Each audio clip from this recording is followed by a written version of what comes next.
Salut les gens, vous allez bien? Bon, bah tant mieux.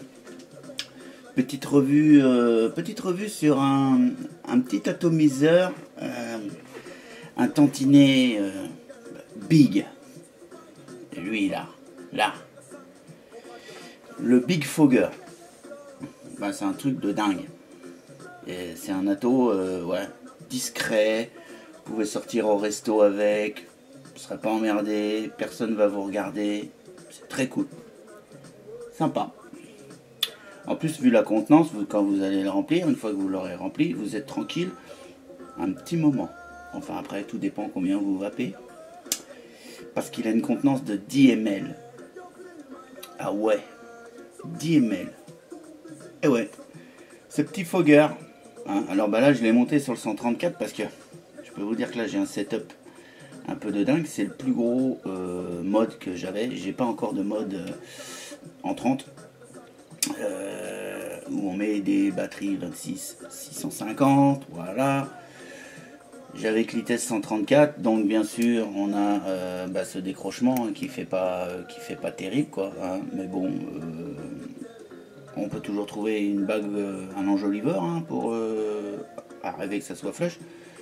Le 134 est encore d'un diamètre supérieur au Big Fogger, voilà, juste pour la petite histoire. Là j'ai un petit, j'ai mon petit Dany. Si je monte ce Big Fogger dessus, le Dany va être ridicule, hein, je sais, et moi aussi par la même occasion, parce que mettre un ato comme ça sur un Dany, c'est tout simplement ridicule. Voilà, c'est super, hein, ça c'est du setup. Hein. Voilà, alors pour ceux qui aiment bien que les atos soient flush avec leur mode, ça c'est top, c'est l'ato qui se monte sur tous les modes. Aïe aïe aïe. Mais bon, original, je veux dire le truc original. Ouais, le truc sympa. Alors, le Fogger V4, quelques petites mensurations. Sans son drip tip, eh ben, il fait un petit peu plus de 5 cm de long. Bon, jusque là, au niveau de la longueur, il n'y a pas de délire. Et il a un diamètre de 28 mm. Voilà, au niveau du diamètre, voilà. Hein, et il a un poids de 140 grammes. Quand même. Hein. Donc 140 grammes, ça veut dire quoi? Attention, quand vous aurez ça au bout... Tiens, j'ai une petite vision là. J'ai une petite vision. Je vais quand même juste mettre la bague, la petite bague qui va bien si j'en trouve une. Voilà. Je vais même en trouver une un peu plus grosse. Voilà. Donc une vision classique. Hein. C'est la Spinner 2. J'ai pas encore fait la revue dessus. Il faudra que je pense à la faire. Voilà. Voilà le Big Fogger, au bout du négo, je peux vous dire que ça emporte. Et du fait du poids, attention à la fragilité du filetage de la connexion 510. Allez-y allez-y modérément, hein, parce que forcément, vu le poids, si vous partez un peu de travers. Adios. Adios, la connexion 510. Voilà, donc les autres particularités de ce Fogger, Big Fogger. Rien de plus que sur la version, je vais dire, standard du Fogger. Hein. Voilà. Voilà, juste un petit peu les différences de diamètre. Sinon, la conception reste la même au niveau du plateau. Enfin, vous allez voir, on va passer tout de suite en gros plan et puis on va regarder un petit peu. Mais vous attendez pas à une révolution à l'intérieur. Hein. La révolution, elle est sur l'extérieur. Voilà, le Big Fogger de chez Yilong. La finition correcte, rien d'exceptionnel, mais c'est correct, c'est bien usiné, il n'y a pas de... Voilà, hein, pour ceux qui ont déjà les Fogger, on a la même qualité d'usinage. Pour ceux qui n'ont pas encore la chance d'avoir un Fogger, sachez que c'est du très bon matériel, c'est du très bon usinage, très bonne facture. Sans plus attendre, on passe tout de suite en plan... en gros plan, et puis on regarde un petit peu ce qu'il a dans le bide le truc, parce que est costaud, Hein, allez, à tout de suite. Bon, bah nous voici en gros plan sur ce fameux Fogger, le Big Fogger. Donc je le répète, je le répète, un diamètre de 28 mm. Donc bah, voilà, hein, il faut le mode en dessous qui va avec, hein, le tube à batterie qui va avec. Mais sachez qu'il peut passer sur n'importe quelle batterie à partir du moment où vous avez donc une connexion 510. D'accord. Nous avons le trou de... Voilà, mets-toi bien en face, voilà. Nous avons le trou de remplissage qui est ici. Petite vis à dévisser. Donc je le répète, connexion 510. Le pin positif en cuivre. Bon, pour améliorer la conductivité tout simplement. Un plateau sans inscription. D'une qualité d'usinage correcte. Bon là, peut-être aurait-il fallu un petit chanfrein parce que c'est la coupe est vraiment nette. C'est voilà, question d'esthétique ou pas. La bague du réglage d'airflow. Donc on est toujours sur le même souci, c'est que cette bague, aucune tenue sur un réglage, c'est-à-dire que ça va bouger toutes les 30 secondes. Mais bon, il y a le mérite d'avoir un réglage d'airflow. Voilà. On attaque de l'autre côté. On a donc le drip tip qui est fourni avec. Drip tip 510. Voilà, rien de spécial sur le drip tip. Au niveau du top cap, bah voilà, hein, la qualité de l'usinage. Fogger. Voilà. Vous pouvez vous apercevoir aussi de la petite sérigraphie sur la cheminée Big Fogger. Voilà quoi, hein. Donc top cap, il se dévisse tout simplement. Hop. Les filetages sont corrects, il n'y a pas de souci. Voilà, la cheminée vient avec, il n'y a rien d'étonnant. C'est comme ça, c'est comme ça. Donc voilà, donc il y a quelques petites gouttes d'eau parce que il sort du lavage. On peut s'apercevoir que le joint là n'a pas une finition ultra sympatoche. Hein, pourtant je l'ai pas utilisé des masses.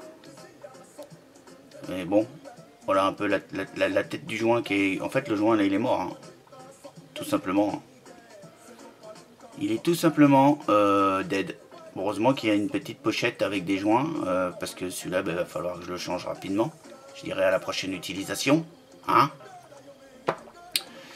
Ensuite, traditionnellement, aux autres Fogger, hein, la cheminée d'évaporation, d'atomisation, de comme vous l'appelez, est en deux parties. Hein.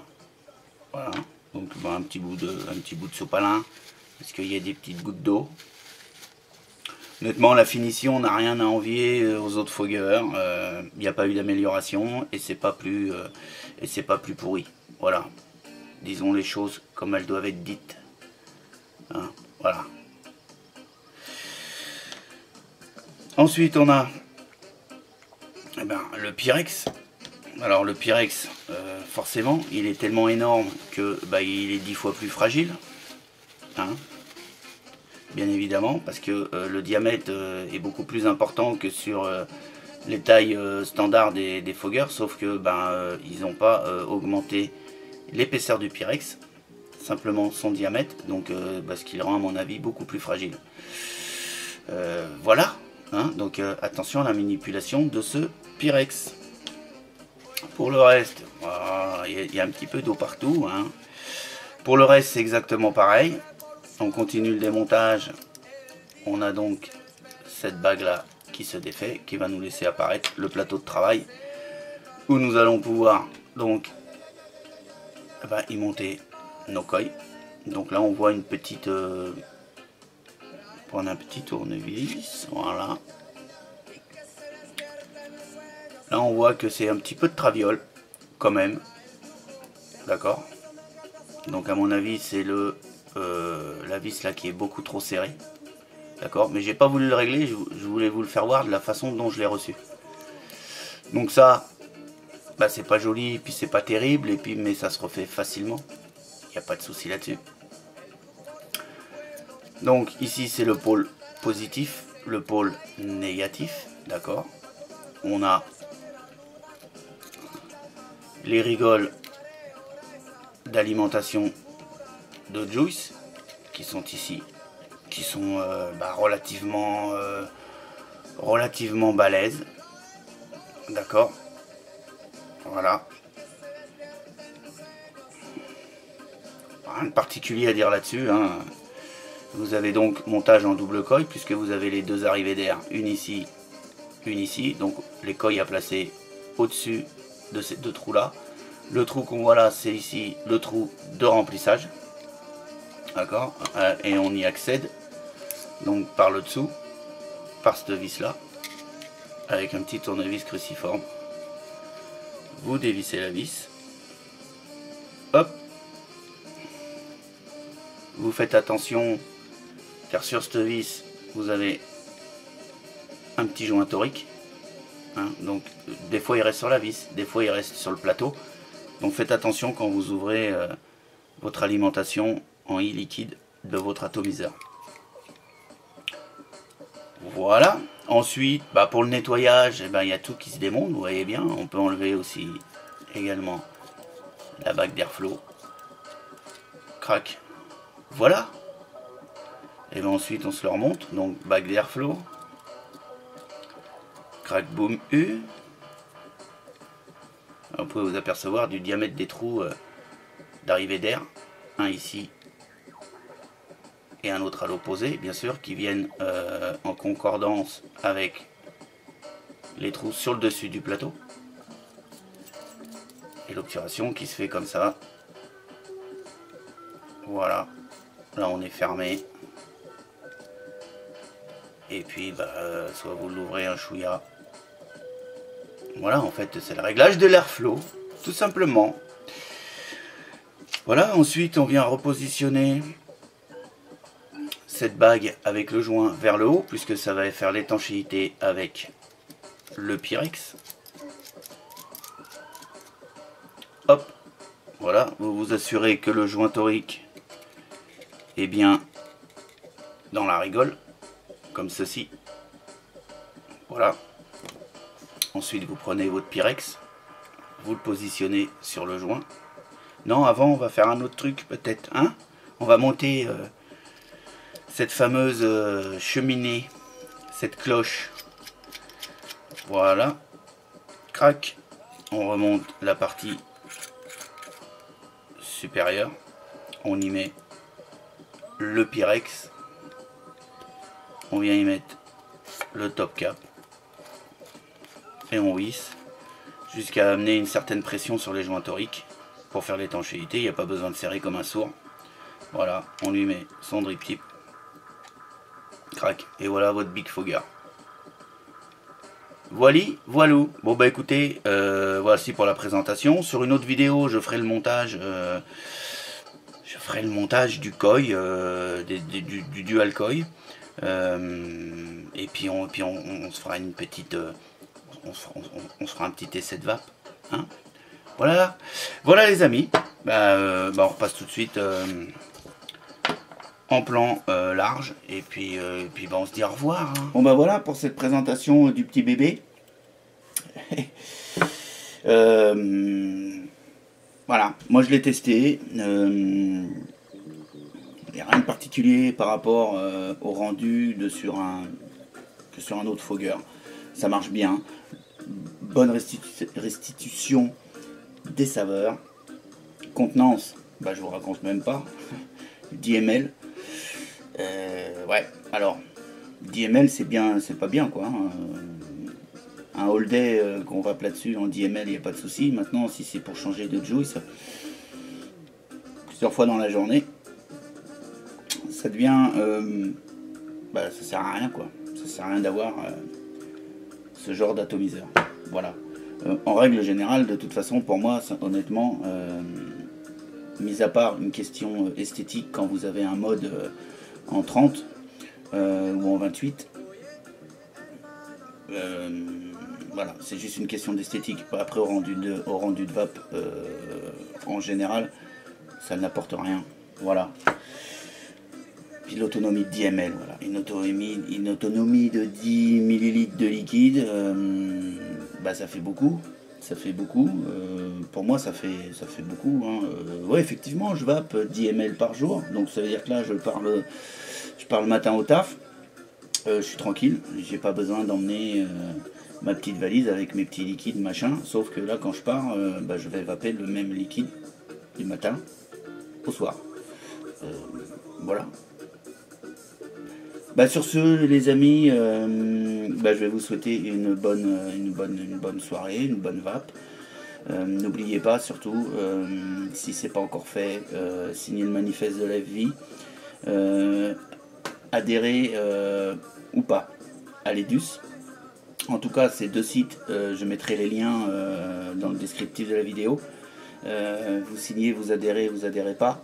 Allez faire un tour, il y a des choses intéressantes à voir et peut-être que ouais, ça vous décidera à vous investir dans le monde de la vape, pécuniairement ou pas d'ailleurs, parce que aucune somme pour les vies c'est totalement gratos.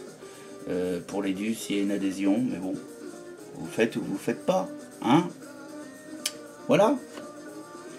Excellente vape, à bientôt pour d'autres aventures de la vape, et puis il y a encore plein de revues à voir et que j'ai pas le temps de les faire.